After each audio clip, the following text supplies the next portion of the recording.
পরবর্তী প্রশ্ন হচ্ছে গোপাল পূজা কাদের জন্য, ব্র্যাকেটে মহিলা।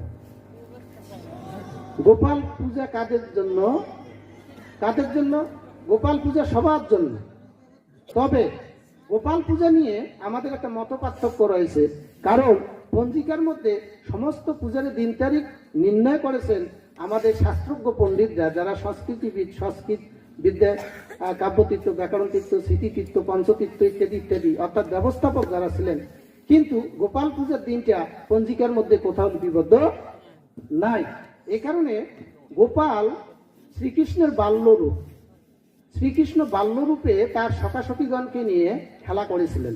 সুতরাং কোনো পুরুষ এবং কোনো মহিলা, সদবা হোক, বিধবা হোক, অধবা হোক, কেউ যদি গোপালকে তার সন্তান তুল্য দেখেন, আবার এমন ব্যক্তি রয়েছেন যাদের মেয়েও নাই, ছেলেও নাই, তাহলে কি নিপুত্রী, অথবা এমন ব্যক্তি রয়েছেন যার মেয়ে আছে, ছেলে নাই, তাহলে ছেলের প্রতি যে তার দরদটা, এই দরদটার জন্য তিনি ভগবানকেই ছেলে হিসাবে বেছে নেবেন, তাহলে তাদের পক্ষে গোপাল পূজাটা করা যাবে।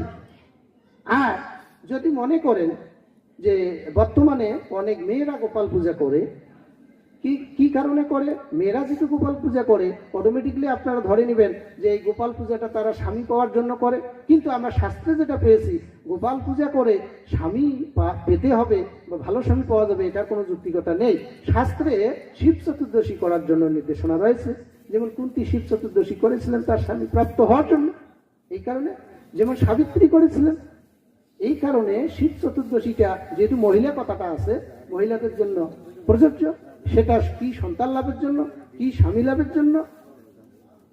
আর যদি ওই যে বললাম সন্তান নেই বা ছেলে সন্তান নেই, গোপালের মতো, অর্থাৎ গোপালকেই সন্তান হিসেবে তারা আদর করেন, খাওয়ান, শয়ন করান, তাদের জন্য গোপাল পূজাটা প্রযোজ্য।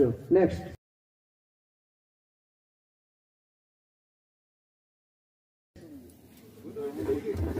তিলকের ফোঁটা মহিলাদের দেওয়া যাবে কি না?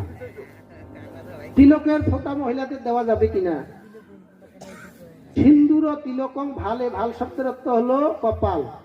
সিন্দুরং তিলকং ভালে, অর্থাৎ আদ্যাশক্তি, মহামায়া, দুর্গা, লক্ষ্মী, সরস্বতী, গঙ্গা, এদের মাথায় সবসময় সিঁদুর তিলক হিসেবে ব্যবহৃত হয়েছে। অর্থাৎ আপনারা জানেন যে মাটি দিয়েই মনে হয় তিলক হয় না, তিলক অনেক কিছু দিয়ে হয়, অনেক কিছু। আপনি সকালবেলা যখন তিলক দেবেন তখন আপনি মৃত্তিকা তিলক দেবেন। তবে কোন মৃত্তিকা ভালো? ওই যে হলুদ রঙের মৃত্তিকা, এটা তো সোদপুরের বাহাগিলি বা